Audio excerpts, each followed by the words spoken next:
kaçıncı mevsim, bu kaçıncı bahar? Bu sahte gülüşün ne anlamı var? Yüzüme bakmaya cesaretin yok mu? Yoksa sakladığın bir şeyler mi var? Bu kaçıncı mevsim, bu kaçıncı bahar? Bu sahte gülüşün ne anlamı var? Yüzüme bakmaya cesaretin yok mu? Yoksa gizlediğin bir şeyler mi var? Ben günahsız gelin, sen sahte aşık. Vefasız sözlere inanmam artık. Bu kaçıncı veda, yalan ayrılık. İstesen de yok desen de buna gücüm yok artık.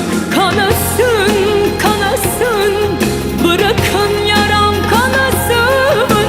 Kaderimse böyle sevmek, bırakın anasın.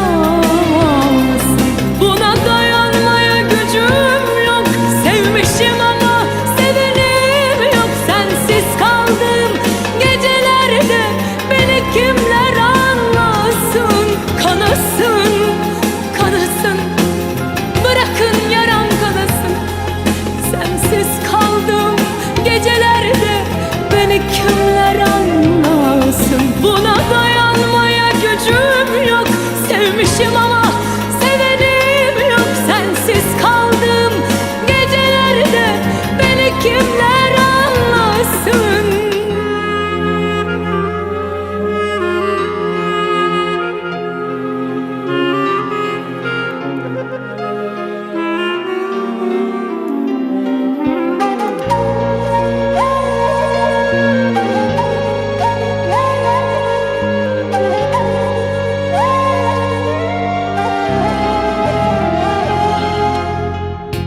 Bu kaçıncı mevsim, bu kaçıncı bahar?